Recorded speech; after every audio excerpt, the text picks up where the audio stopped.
Hey guys! So I posted the poll question about what read aloud you wanted to hear first, and Charlotte's Web was our winner.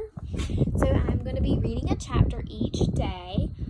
As you can see, I'm outside enjoying it. I found my comfy spot to read, which is what I encourage you to do. Find a good spot that's comfortable. There's no distractions, where you can really enjoy your book. So this is Charlotte's Web, and it is written by E.B. White. And it actually has pictures by Garth Williams. So today I'm going to read chapter 1. And when I'm done with chapter 1, I will post it on YouTube and share the link in our Google Classroom. And also under the video, I will share a PDF file, which is just this book typed out on your computer screen. So if you want to read it again, or if you have a question about something, or maybe I'm going to ask you a question about something, you can go back and reference the text. So chapter 1 is Before Breakfast. Not a lot of illustrations right now, but I will show you them as they come. "Where's Papa going with that axe?" said Fern to her mother as they were setting the table for breakfast. "Out to the hog house," replied Miss Arabelle. "Some pigs were born last night." "I don't see why he needs an axe," continued Fern, who was only 8.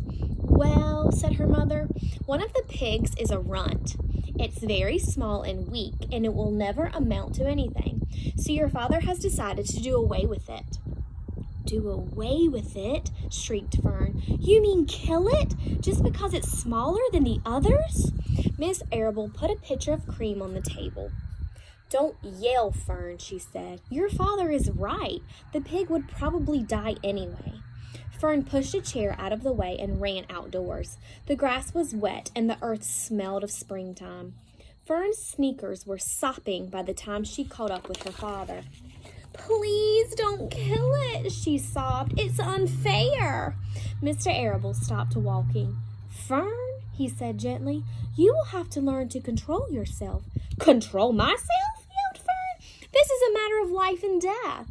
And you talk about controlling myself?" Tears ran down her cheeks, and she took hold of the axe and tried to pull it out of her father's hand. "Fern," said Mr. Arabelle, "I know more about raising a litter of pigs than you do. A weakling makes trouble. Now run along." "But it's unfair," cried Fern. "The pig couldn't help being born small, could it?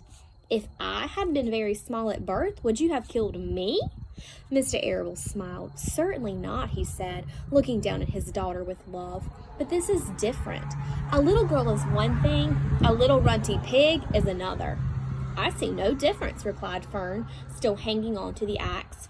"This is the most terrible case of injustice I have ever heard of." A queer look came over John Arabelle's face. He seemed almost ready to cry himself. "All right," he said. "You go back to the house, and I will bring the runt when I come in. I'll let you start it on a bottle like a baby, and then you'll see what trouble a pig can be." When Mr. Arabelle returned to the house half an hour later, he carried a carton under his arm. Fern was upstairs changing her sneakers. The kitchen table was set for breakfast, and the room smelled of coffee, bacon, damp plaster, and wood smoke from the stove. "Put it on her chair," said Miss Arabelle. Miss Arabelle set the carton down at Fern's place. Then he walked to the sink and washed his hands and dried them on the roller towel. Fern came slowly down the stairs. Her eyes were red from crying. As she approached her chair, the carton wobbled and there was a scratching noise. Fern looked at her father. Then she lifted the lid of the carton. There inside, looking up at her, was the newborn pig. It was a white one. The morning light shone through its ears, turning them pink. "He's yours," said Mr. Arabelle, "saved from an untimely death, and may the good Lord forgive me for this foolishness." Fern couldn't take her eyes off the tiny pig. "Oh," she whispered, "oh, look at him. He's absolutely perfect." She closed the carton carefully. First she kissed her father, and then she kissed her mother. Then she opened the lid again, lifted the pig out, and held it against her cheek. At this moment, her brother Avery came into the room. Avery was 10. He was heavily armed, an air rifle in one hand and a wooden dagger in the other. "What's that?" he demanded. "What's Fern got?" "She's got a guest for breakfast," said Mr. Arabelle. Wash your hands and face, Avery. Let's see it, said Avery, setting his gun down. You call that miserable thing a pig? That's a fine specimen of a pig. It's no bigger than a white rat. Wash up and eat your breakfast, Avery, said his mother. The school bus will be along in half an hour. Can I have a pig too, Pop? Asked Avery. No, I only distribute pigs to early risers, said Mr. Arable.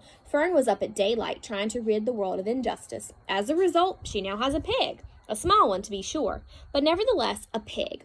It just shows what can happen if a person gets out of bed promptly. Let's eat. But Fern couldn't eat until her pig had a drink of milk. Miss Arable found a baby's nursing bottle and a rubber nipple. She poured warm milk into the bottle, fitted the nipple over the top, and handed it to Fern. Give him his breakfast, she said. A minute later, Fern was seated on the floor in the corner of the kitchen with an infant between her knees, teaching it how to suck from the bottle. The pig, although tiny, had a good appetite and caught on quickly.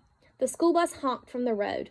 Run, commanded Miss Arable, taking the pig from Fern and slipping a donut into her hand. Avery grabbed his gun and another donut. The children ran out to the road and climbed into the bus. Fern took no notice of the others in the bus. She was just thinking. Lost my place.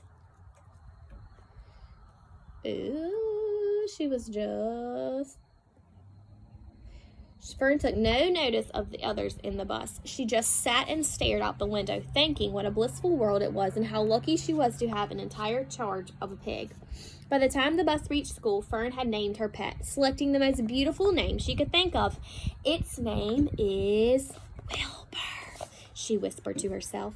She was still thinking about the pig when the teacher said, Fern, what is the capital of Pennsylvania? Wilbur, replied Fern dreamily. The pupils giggled. Fern blushed. All right, so now I'm at chapter 2, which is titled Wilbur. So if you will, I want you to think about the word. Let me go back and look. I believe the word was runt. Yes. So on page 1 it says, well, said the mother, one of the pigs is a runt. It's very small and weak, and it will never amount to anything. So your father has decided to do away with it. I want you to think about what the word runt means. Think about those context clues, and I want you to not Google it. Think about runt, okay? One of the pigs is a runt. It's very small and weak, and it will never amount to anything. So what is a runt? That is your question that I want you to answer below. Post it. What is a runt? And also, I want you to tell me who our 2 main characters are so far in the story. Okay? Think you can do it? I think you can. All right, friends, I'll see you tomorrow, and we'll look at chapter 2.